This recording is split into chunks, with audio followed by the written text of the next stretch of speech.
Okay, well, we're doing a meeting today to discuss our experiences in bullying, and I'm Chris Saunders. I run the Teach Me Kung Fu schools down on the south coast of England, and I'm joined by David Holland, who's I'm in sunny France. Dave Holland, business coach, trainer in Metz, in the middle of France, from the UK originally, and now based down here in what was reasonably sunny France this morning anyway. And I'm Amanute Choda, a karate instructor. I teach for Shinkyu Martial Arts, one of the full-time heads down in Chelmsford, Essex, North London, and also Waltham Forest. Excellent.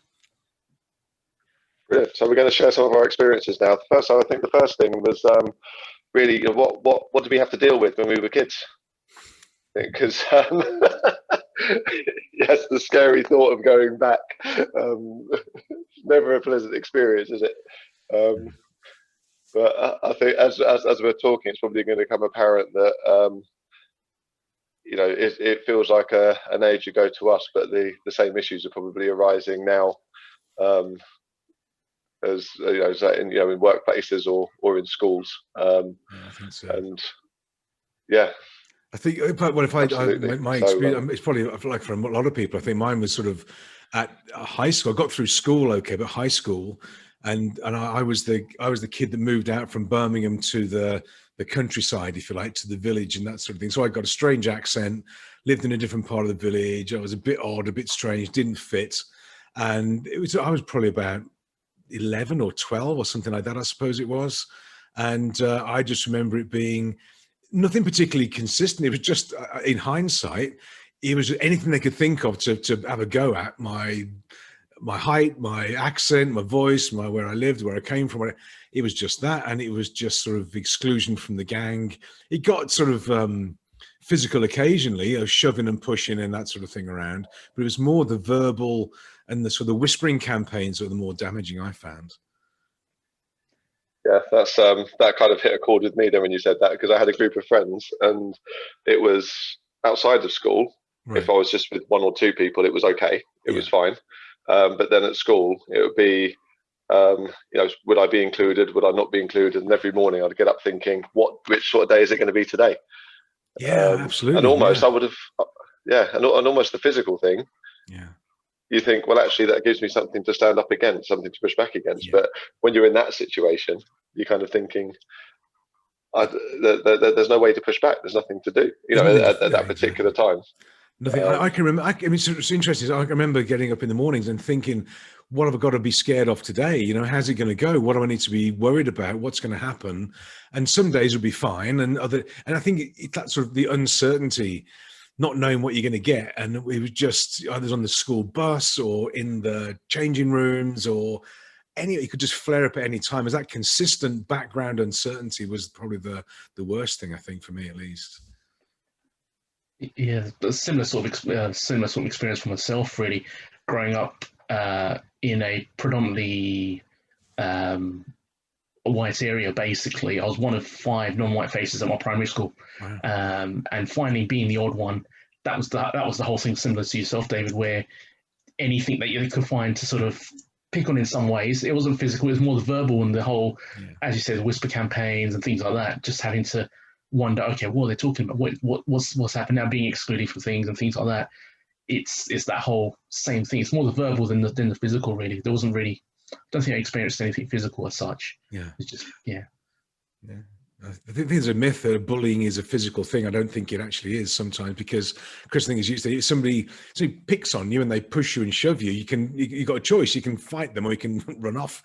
But when it's just this, looks in corridors or groups looking at, and just exclusion from the in crowd, and that's probably more. I found it to be more sort of damaging, I suppose, or more stressful, certainly. Yeah, I think it's because we're never taught how to handle that situation when it is just those things. Oh, ignore it, or and it's like, you can't. It's around you all of the time. School is its own world. Yeah, exactly. And in that world is different to the outside world. But just the same way as you were saying, before, David, about the about it being in different people's offices and things like that as well. Because I think once that area is seen as their world, people think that actually these different rules seem to apply, and you've got quite damaging.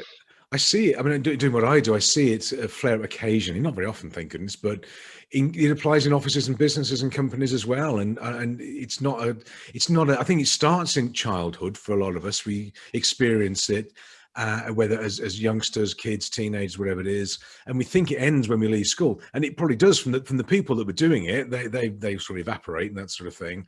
But there's always other people out there, these bullies, they don't seem to go away. These sort of damaged psychopath, sociopaths, they're out there hiding in suits, and they're still out there as well. And so it doesn't just affect youngsters, it does affect adults as well. And it's maybe even more difficult as an adult because you can't get away from it quite so easy. You can't, there's not a gang thing, but your career depends on it. So you've got to, not put up with it, but you've got to fight through it in a different way. Yeah. So were there any particular turning points for either of you as to when it kind of abated, or did it kind of slow? Was there a time when you thought, well, actually enough's enough, I need to do something, or did you remove yourself from the situation, or did you push back against it? How did you deal with it? I don't know, Hammond Deep, how did you cope? You're a big lad like me, crikey.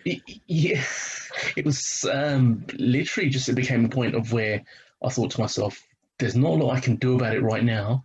I'm not going to be here for much longer, because we got to the point where we were leaving primary school, moving into secondary school. So it was more of, okay, I'll put up with it for now because I have to. And I'm not going to see many of these people again because we were moving out of the area. So it sort of got left behind, as to say, but not dealt with as such. But yeah, it was more of I removed myself from the situation. I'm no longer there, and hopefully it'll be different in the future, which it was. So yeah. I think I mean, it's similar to you. I think because I think it was difficult to physically fight against it, because it wasn't that sort of bullying, it was everything else. And I found the easiest way was just not be there, avoid that group or the people or the kids, wherever it was. And I sort of went into isolation mode, I suppose. And it wasn't everybody. There were some kids at the school were okay, they were fine. They were, it wasn't everybody. It was just probably, I don't know, only about 10 or 12, I suppose, of them, whatever it was. I just avoided them, kept out of the way. I think I did get hold of one of them, behind the bike sheds one Friday afternoon and whatever. But anyway, but it didn't fix. I just avoided and kept out of the way. But like Amandeep, but it was in my mind, I knew it was going to end. I knew I was going to leave the school and move on. And that was one of my, I suppose, coping strategies, was to not let it affect too much, keep out of the way. And for me, I focused on studies. The school was a pretty dodgy school overall anyway, but I focused on doing some work. And I came out, I think it was the only lad at the whole school who came out with any qualifications at all. Mine weren't great, but I was about the only one who walked out with anything. So if anything, it forced me to, sit in the library out of the way and do some reading rather than, go out at the playground. So there was a positive side to it, I guess, as well, but it wasn't very comfortable. I kind of had the same group of friends going, because in the area you go to the same schools up and through. But I just thought I just need to adjust my friendships, because there was too many times when I was in the sort of the primary school where 1 minute everything would be okay, the next minute I'd just be sitting in the playground by myself up against the wall. Learning to be happy in my own company. But then I thought, well, actually, there are other friends, other people that I knew that I was friends with, that I still saw outside of school, and it just occurred to me that I could actually just walk into that group and just belong there. Yeah, exactly. Whereas before, it didn't actually occur to me, because it was like, well, actually, that's the group that I'm. So I kind of became devoid of one group, and was just able to slot into a couple of others. But there always seems to be someone in the group that thinks they can do it, or sees you as an easy target.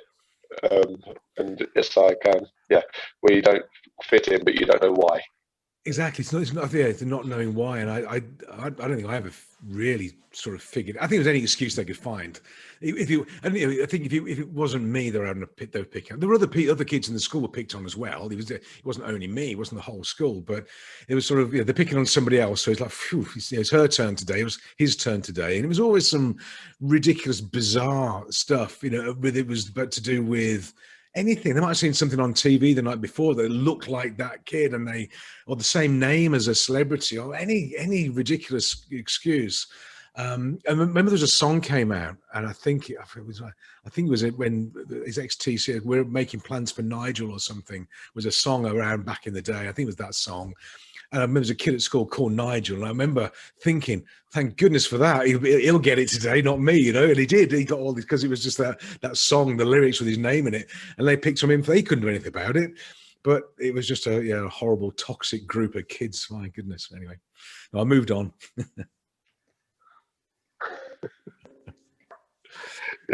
Yeah, I think that's okay. It's because you can move on, but then there's still that bit that haunts you afterwards, isn't there? Yeah.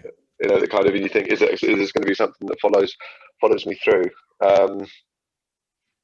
sort of as you go through. But then I was talking to someone who we went through all the same schools together until, you know, he went off to college and I went off to do something, you know, sort of other stuff. And he would always get picked on. When he was like 9 years old, he turned around and said, "One day, everyone's going to have heard my music." And everyone laughed at him, took the mickey out of him. But now he writes most of the music you hear on television. Wow, but he writes it under pseudonyms. Right. So I'm not going to say who it is because I'll get him into trouble. No. But he writes it under pseudonyms, Wow. because he works for another company that writes for films and things like that. So he's only really supposed to be contracted to do that. But almost everything that's on the kids' channels, he's written. And quite a lot of the stuff for the telly, you know, the sort of the intros and stuff like that, he's written as well. So everyone actually has heard his music. And I thought I would go through my Facebook starting at A, working all the way down. I got as far as A, you know, sort of see how many people I could meet up with for a drink. I didn't get very far. I got as far as the first person. But yeah, we met up, and he said that isn't it funny how everyone that didn't quite fit in has gone on to be successful in what they do. Absolutely. Yeah. And it's almost like not fitting in has actually done you a favor. Yeah. And all those people that tried to put you down, so they would go, they think they're pushing you down, so they do this, but they're actually pushing you down, and they're actually staying where they are. Absolutely. So if they go through life pushing everyone else down, but staying where they are, how are they going to be successful? Yeah, that's great. Whereas you're focusing on what you need to do and being good to other people and focusing on your own morals and your own like that. So you end up doing this. Yeah. They're still trying to push you down, but you've gone too far away now, and they've got nothing to push down. So they end up still staying there for the rest of their lives, being, you know, and this isn't me bullying them back again, but being true. What can be described as maybe mediocre. I think it's a good average point, because if you look, I mean, the people that, you know, that like us three guys, you know, we're a bit odd in our own way. You know, we're not normal, whatever normal looks like, because we are a bit different, bit unique, bit strange in a good way. And I think for me, I got that from school. I was forced to be, you know, outside of the group and a bit of an outsider and this type of thing. And that has certainly stayed with me, I think. I mean, I'm you know, I think I'm reasonably okay now, but we could be an expat living in the US and living over here.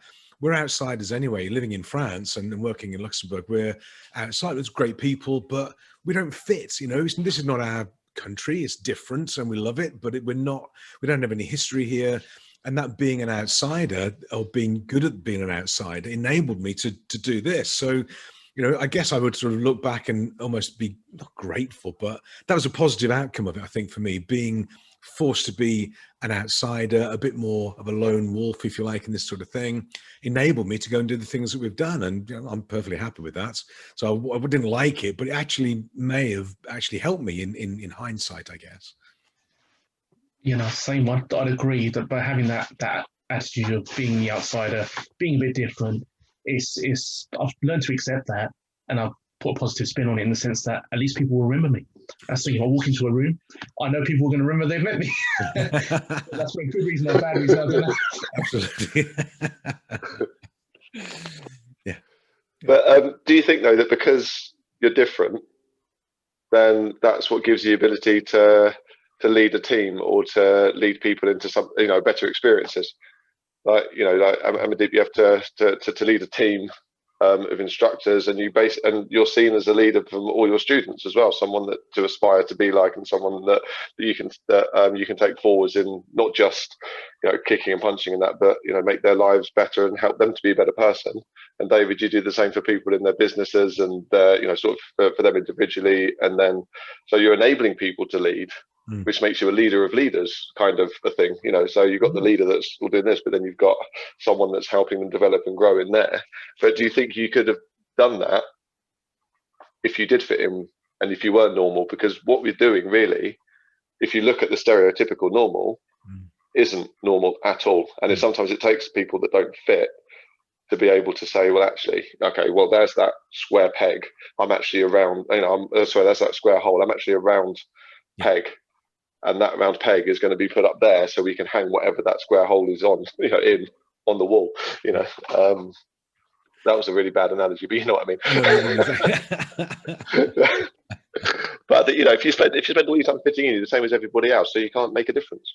It's harder to make a difference. Yeah.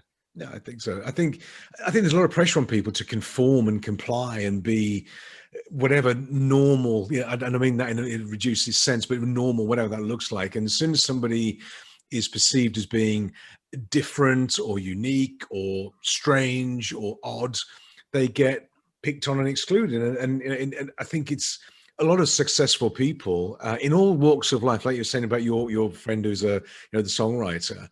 I think all the people I work with pretty much are, and I mean this in a good way, they're a bit odd, it's a bit strange because they live in the dream, they're doing things, they think a bit differently, they do their own style of work and they have their own passions, and they don't fit into the 9-to-5 stereotype sort of office job, that type of thing. And I think for me, it enabled me to think different and not be like that. But I actually think everybody is unique and special and odd and strange in a good way, but school and education and peer group pressure, they try and compress everybody down to be all very, very similar, and people aren't like that. They flourish. So I think for me it enabled me to become odd and strange, an outsider, whereas if I'd have been the popular kid at school, I may have conformed to retain that popularity, but I would still have been, I wouldn't have been happy. I don't think I wouldn't have done what I've been able to do since. So I think odd people are great. They're the coolest ones. I gravitate towards odd people in airports and also I always find the oddballs. They're the best people in the world. So I think, so it helped me do that. I think that's my experience anyway. Yeah, but I'd probably agree with that in some sense that the odd people do obviously reach for their dreams, etc., and grow and find their happiness in life in their own way. So I think that it does help in some ways being different, just sort of standing out and making sure you're achieving what you want to achieve. Yeah, I think so. I mean, there's a lot of people go through their careers and they get to sort of, 40 years old, let's say, and they realize it's not what they thought. They've gone along this sort of journey because they thought they should do. And then they've realized that, and it's not what doesn't make them happy, and it's almost not too late, but they have a big shift. Whereas I never did. I just went off and did crazy stuff from the age of, I left home when I was 17 and never looked back, and had all sorts of wonderful experiences. But we've arrived here, and I see other people in an office or doing the career. They go to university and all the things that their parents told them to do and that society expects. And sometimes it works out really well, but sometimes it doesn't as well. And I think that's the trap that I avoided, I think, which was good. We need to be careful that the bullies don't turn around and say, well, if it wasn't for me doing that, you ended up where they were. No, I was different before you came along. Absolutely. And I did it not because of you. I did it in spite of you. Yes, absolutely. Agreed. Yeah. So they don't help at all. No, they don't. I think, I might have been, happier on my journey getting to where I got to if it wasn't for you, but might have got here quicker if it wasn't for them. Yeah. Well, absolutely. Yeah. Yes, because imagine if because you see it all the time in schools and that the kids that don't take those opportunities that they could do because they haven't got the they don't feel that they can stand in front of or stand up and go, actually, I'll do that without ridicule. Absolutely. And I think the ones that do are different, that go into conform, end up becoming almost like sheep and get lost. Yes. In that. Yeah. And yeah, I think that's down to the bullies. And when we were growing up, we had we had our Superman comics and films and Star Wars and Batman and all that, but all of the heroes didn't fit in. Absolutely. So for me, I was like, I was obsessed with Superman. I like the Superman comics. I watched the films all the time and all that. And I thought, well, if he could not fit in and be Superman, then I can do that. I can walk around school. I can have people do that, because that's I can be my Clark Kent at Superman. Sorry, at school. Yeah. But then if someone was being picked on, and I had a problem with people being picked on, my mum called it an overdeveloped sense of justice. I'd put myself in between someone's face and fist. And I found it easier to stick up for other people than I did for myself. Yeah. But that was the moment where I could stand up and make a difference, and have my Superman moment, if you like. Yeah. So because I could relate back to that. But I think a lot of the time, I don't know what you think about the children's role models, if they're not involved in sort of martial arts, or they don't have a mentor or someone that can kind of guide them through, that has the experience of dealing with it, working through it, and then still being able to be sort of different and succeed. I'm not sure what they've got, but that we had. I think it's interesting. Unlike you guys, I'm not a martial artist, and I didn't know martial arts existed in the little village I was in. I didn't know anything, and I wonder, in hindsight, whether if I'd have found a martial arts academy, somewhere safe to go, that would have given me some structure and some, not just defense, but confidence and all that sort of thing, I would probably be able to handle it differently or better. And so I think this is it's not an advert particularly for martial arts, but in saying that, I think from the outside in, looking at what you guys do and the confidence and the ability that it gives to youngsters, it's got to be a good thing, because everybody at some point, I guess, in their life gets picked on or bullied by somebody. And sometimes it's a good idea to run away, I guess that's one of the best defenses, get out of the way. But sometimes you've got nowhere to go. Having that sort of confidence and ability and certainty and belief, my understanding is that if you look certain and confident, the bullies don't go there. They avoid you because you look like you might be able to sort of handle yourself, and they don't bother. It's only if we look like a soft target. The bullies they go for soft targets or perceived soft targets. So maybe I think that would be a great thing. I wish I had, if I could have done karate or something back in the day, maybe it would have changed everything. I don't know, in a good way. No. With martial arts, definitely we've seen. Chris, you've probably seen it over the years as well, with students that have been bullied in the past, and how they change over the years while they're with you, and how you see that development of self-confidence and other things. So definitely, it does tend to help, in my opinion, generally. Is that how, out of interest, is that how you guys got into martial arts? But it was because of the bullying, or was it just a natural progression for you? Me personally, I was involved at a young age. Club closed down, and then I ended up getting a knock on the door, and that's what drew me back into it. Right. But partially, I'd say the bullying did have a bit of an impact, because I was thinking, what if it happens again? At least this way, it's something to sort of fall back on as a way of dealing with it in some ways. How about yourself, Chris? I wanted to be in a position that if I was, out with my friends, or if someone was trying to bully them, I could just stand there and say, that's not acceptable, and stand my ground. So I don't think there's anything wrong with, because I think when at schools they say, no, if there's a problem, you run away from the problem, but then the problem can chase you back again. So, but I'd say, it kind of gives you the confidence to remove yourself from the situation in a safe way, but also to stand there and say, actually, the way you're treating me isn't acceptable. Absolutely. And that's what I wanted to have. And I wanted to have that sort of thing where I could say, well, I can back up, standing my ground. And can you back up, standing your ground? And then it's a case of like, well, I've trained hard. Have you? And But then, it's just like, what can you do to me that I haven't physically, that I haven't experienced in training if I push myself? So you can do nothing. You can do nothing to me. So, but I do think it's a case of teaching people. For me, it gave me the confidence to kind of be more assertive, is to kind of teach people how to treat me, as opposed to just by saying, actually, that's not acceptable, or just by having the strength, and it is a strength to say, to remove yourself, to run away from, if you like, from the people that are toxic and the people that are excluding you and doing that. They're not the sort of people you want to be around anyway. Absolutely, no, quite but right. What we want to try and do is create an environment where everyone's accepted. You come to a place where you put on the same uniform, and regardless who you are, what you do, you've all got one thing in common, and everyone look out for everyone else. But for me, it was, I just wanted the ability to be able to protect myself, and and I had such a problem with the idea of bullying that I wanted to be able to put myself in between the bully and the bullied. Yeah, absolutely. Yeah, I mean, if I see or have seen or see anybody being bullied, I have this sort of, I want to get, as you say, get in between, not in a physical way, but you identify it, you stop it. It's not okay, because it's just, whether the outcome is sort of positive in the long run, it's not a good way of doing it. It shouldn't happen in the first place. So it does have that sort of defense mechanism.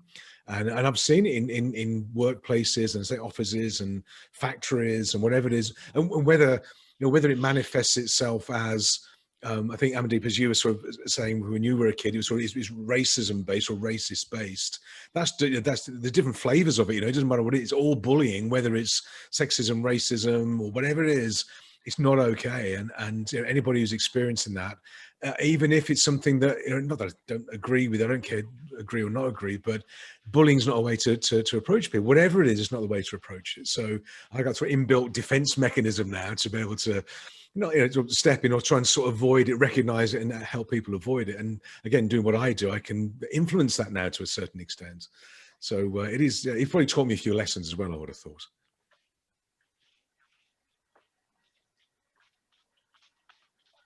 Yeah, so I think, if you could talk to your younger self then and say, look, and go back to maybe one of the worst situations that you could think of, or when the bullying was at its worst, what would you tell yourself to do? Do you think? That's a hard question. I was thinking that was a hard question as I was saying it. But, yeah. So is that to me or to Amandeep? Well, it depends how hard you find the question. I was hoping Amandeep was going to go first so I can have a think about it.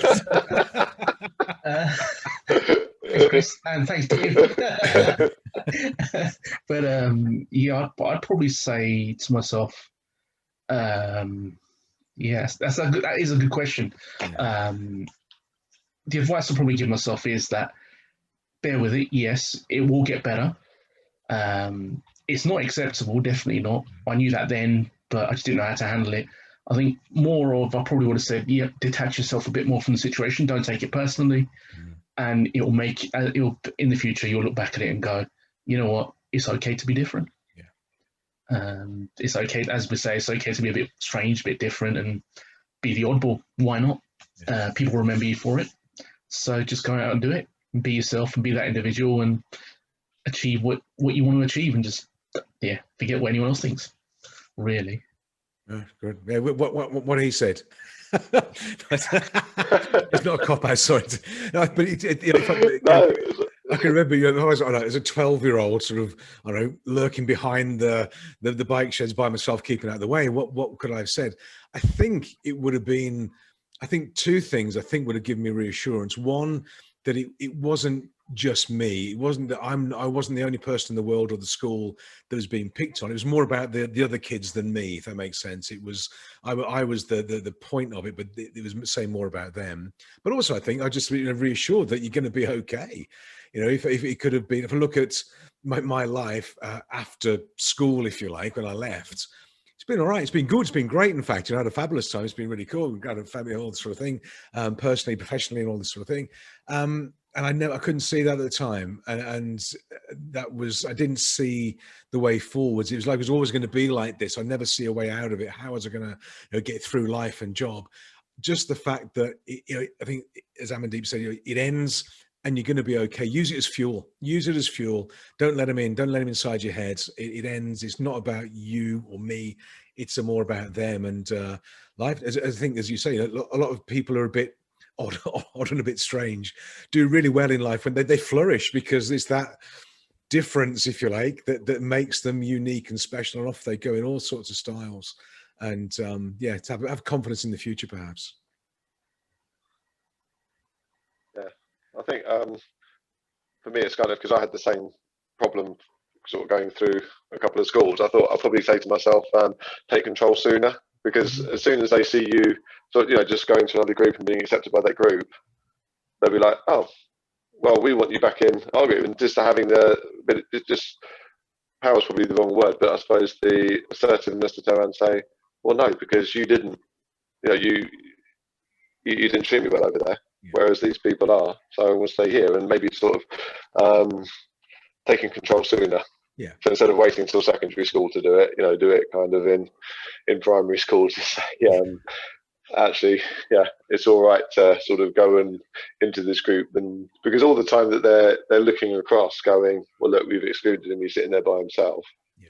And then, oh, we're including him now. It's that power play between the two. So I probably would have said that.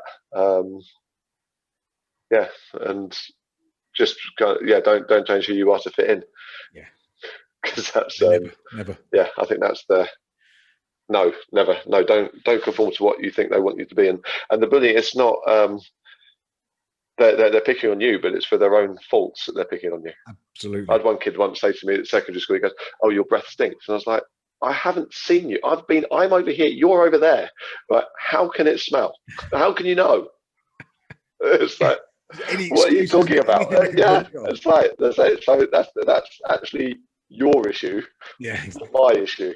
And I think that's a lot of the things with the bullies. It's actually their issues that they're inflicting upon you. And yeah, I mean, so I suppose my advice to my younger self would be to pity them, and not be upset by it.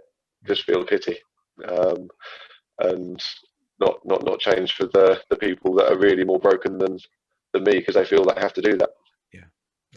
And I've seen some of the kids that I was at school with through Facebook, social media, whatever it was, and I see what some of them are doing now. It doesn't matter who they are, but there are 2 or 3 names spring to mind, and you see what they're up to, what they're doing. It's like, oh, okay, yeah, good, you know, just and I feel quite not in any comfort from it, but you know, my life has gone off in a certain direction. Theirs didn't, and the things, Chris, as you were saying, they didn't progress. They ended up going from being angry teenagers to being angry adults, bitter and twisted with everything, and they have, you know, life doesn't work out for them. Well, you know, guess what? So that's sort of slightly reassuring, I think, to a degree, that you know, we accelerated away and just left them behind now, and they have no control or influence over me at all now. That's quite reassuring. That's when you feel that sort of freedom. Even if I met them in the supermarket now, whatever, they can't afford to go to the supermarket, so I go to, so it's all right now. All right. Yeah. I suppose it's that thing. I saw when we've got kids in the classes, and you know, because invariably you do get bullies that come in to the school. Yes. And I remember one parent saying to me, "I'd rather my kid be the bully than the bullied." And I was like, "What?" And I said to them, "So you want your child to be weak?" They're like, "What? What do you mean weak?" Like that. I said, "Well, it takes more strength to pick someone up than it does to knock someone over. So what you're teaching your child to do is actually be weak." And not see how they can actually be strong and make a difference, and you know, reach into places that they wouldn't be able to otherwise, and actually, you know, have a legacy of being spoken about, you know, 10 years after they leave school, 20 years after they leave school, as being that person that was strong enough to talk to them when no one else would, or that person was strong enough to invite them out for tea when no one else wouldn't. So yeah, he didn't really have anywhere to go after that. Yeah, good. I saw a story, I think it was on the media, the press, where some child, and I'm going to say they had some condition or disability or something anyway, and they're at school, and of course they're doing the birthday party circuit. And I remember this as well, where, you know, everybody goes on to go to Helen's birthday and Joe's birthday and whatever. But when it came to this child's birthday, nobody came, you know, and it was like, oh, oh, that's bullying of the highest level to me. That's exclusion again. I think what happened was that nobody came, but some of the friends or whatever. I think some bikers got involved, and they had a huge party for this child, which is just great, fabulous. But it's little things like that. This sort of being included in the group or whatever it is. And I think parents have got a lot to answer for here if they're allowing that to happen, as you're saying, through their children, not going to little whoever's party because they are the wrong side of the street or they look strange or whatever. That's the parents have got a lot to answer for. The kids are only manifesting other parents' attitudes. So the adults, us as adults, have got a lot to be responsible for. Kids don't learn bullying; they are given it, and it's something that I think parents have, and you must see this, I guess, with what you do as well. Parents have got a big responsibility here to stop that attitude and behavior. Yeah. Definitely, that's it. Yeah, definitely. Yeah, and it could just be that, I mean, there's one person that gave me, well, it's probably most of the grief actually too, and I won't say what his name was, but my mum turned around and said, there'll always be, everyone will always have one of these people in school. She said, I had one, you've got one, and everyone will always have that person that just wants to control it. It's because his mum was always telling him, he'd come into school and go, I'm a natural leader. Now, you don't say that when you're 6. No. You're told that. So he'd be told that he'd be told that, if the kids want to do this, no, invite them round to ours instead, and they can play on this, that, and the other, and they can, watch. He was inviting people around when we were 12 years old to watch Terminator and things like that. But it was, I think that was probably part of his problem, that he had this. But then so he wasn't receiving bullying. It was almost the opposite of what he was receiving. Yeah, but parents do have a lot to. I'm a parent as well. I've got 2 boys. We have a lot to answer for, and it's difficult to know what to do as well when your kids are at school being pushed around. We moved around a lot when we were, as a couple with the kids as well, and a couple of times that our 2 got sort of picked on because they were outsiders and this sort of thing. Richard, our youngest, no problems with Richard. He sorted it out straight away. John's slightly more sort of a gentle soul, a bit more like me. He sorted it out, but when they're being pushed around, then what do you do as a parent? You want to go down there and sort it out. That's the worst thing you can do sometimes. And the kids, we got it all sorted out. It was okay. But I think it happens more than we think. I did a social media post about this bullying, just as a post. I was amazed at the response. A lot of people have acknowledged that we've done between us 3, it happened to them. And I think everybody's got a story about this at some point, whether school or college or work. And it's amazing how sort of prevalent it is in society that we don't talk about it. Unless we're doing like as we do, that most people have got an experience about this sort of thing. And I think it's got to be brought out to the open and confronted. Yeah, definitely. We're seeing students quite often. There's a recent case with a student who's dealing with it at the moment. But as you said, the parents do find it difficult when to step in, what to do, what not to do. And this particular parent, she is slightly hot-headed. She won't mind me saying that if she's watching this. But it took a bit of self-control for her to pull herself back rather than going in all guns blazing and screaming and shouting and things. But they're working through it gladly with the school, and things are getting better. But I think, as parents, it's hard on the parents in the sense that if they're on the receiving end of it, but also the other side, the flip side is that responsibility of making sure that kids don't end up with those sort of morals and values. Absolutely. It's very complex. It's strange though, isn't it? When we get into adult mode, it doesn't become bullying. It becomes an ism, racism, sexism, genderism, whatever it is. I think it's the same mentality. Unfortunately, it's just anybody who's perceived as different, whatever it happens to be, and it's not called bullying as adults. It's something. I think it's the same mentality. It's as bad, but it's the same mentality.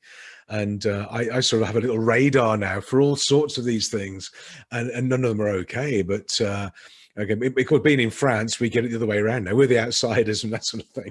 So we get called all sorts of strange names now. Because I don't speak French, I don't hear it, so I'm all right. Yeah, and I think schools are probably better at dealing with certain types of bullying, better than they were when we were at school. But it's yeah, it's when it comes to sort of the physical bullying, I think that sometimes some improvements could be made. So I'm going to be careful. But it's like if a child goes to hit another child or push another child, and that child stops them from doing it, now if that other child gets hurt, they've caused the effect of that. But then that child gets told off for retaliating, so the bully wins. So the bully can't lose. But if it was like, if they turned around and said, well, actually, you went to hurt them, they stopped you from hurting them, and you got hurt. So what does that teach you? So that should be so we've gone into quite a few schools to have that conversation with the schools, and they are good schools in our area, so they've agreed with the process, and we do support the families and say give advice the best we can without actually being in the situation. But yeah, it doesn't help sometimes when the bully thinks, well, I can do this because they're not allowed to retaliate because we've been told that, and I can get away with it. So I just think something needs to change in that. So because that same logic doesn't apply out in the real world. And yeah.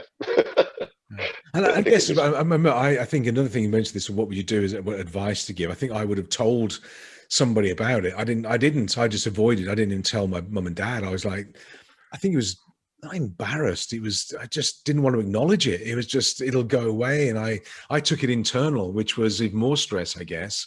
I didn't tell any of the teachers. I just kept out of the way and hoped for the best. And in hindsight, I guess I should have put my paw up and gone and said something, and they could have got some help and support. So I guess if anybody's being bullied, don't tolerate it. And it doesn't mean you have to go all guns blazing and fists flying, but talk to get some help, get some guidance and support. Because Chris, as you were saying, I think now the education system and everything is more elegant than it was when I was there back in the 70s. Crikey.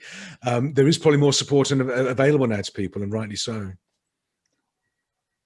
Definitely. But as you said, there's also the other elements, different types of bullying now. Obviously, you've got the cyberbullying. It's not just physical and verbal. It doesn't end in school anymore, unfortunately. So you've got the social media aspects and the other forms that children do experience nowadays. And that must be even worse or tougher. We're all on social media, but having it at school, if it doesn't work when you're in the playground and you have the whatever it is, WhatsApp, Facebook, whatever it is, that must be even worse. I mean, I can just imagine, because as you say, Amandeep, it doesn't go away, so you've got to do something about that.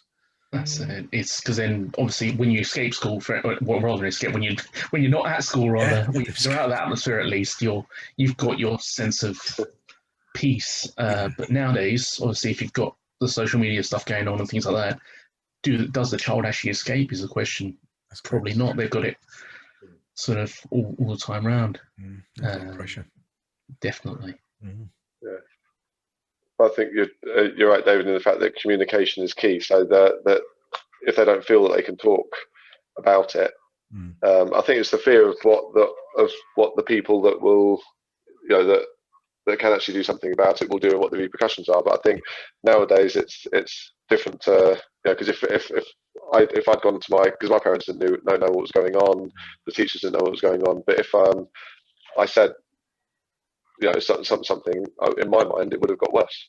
Yes, it would have been almost like ostracized. But now I don't think it's as I would say communicate, because they've got pastoral leaders in the schools now. They've got kind of more processes in place with the verbal bullying and things like that to be able to bring it in line a little bit better, I think. So and the consequences are never ever as bad as you think when you go to someone else and say, because there's more people against bullying than there are for bullying.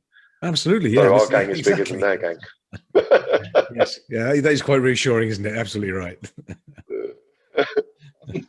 Key is I think it's just communicate. Key is probably education around it, really. The more we educate people around it and how to handle it, the more likely we are to be able to stamp it out in some ways. Because as we said, people tend to bottle it up, not talk about it, and communication will solve that. But then by educating them to say, look, it's okay to speak up, rather than no one's going to laugh at you, no one's going to, etc. So is possibly the best way around, best route to stopping or preventing it in some ways. Absolutely, yeah. So I think to round up, the key is to do something as opposed to nothing, isn't it? So either stand there and say, well, actually, you're doing this because of your issue. I don't have to take those issues on, so you can do that because your issue. Remove yourself from those toxic people. If you can, or stand your ground if you can't, because what can they do that's worse than what they're doing now, right? Exactly. And put yourself in a place where where people can maybe teach or encourage you to make a difference and be who you're supposed to be later on. Yeah, and I think have that confidence that it ends. It's not forever, and life gets a lot better. School is not if it's about school, it's not the end of everything. It can use it as fuel, and things are going to be fine as well, and you'll be okay. Yep. And push yourself up, because they're staying where they are, trying to push everyone else down. Absolutely right. So, Absolutely right.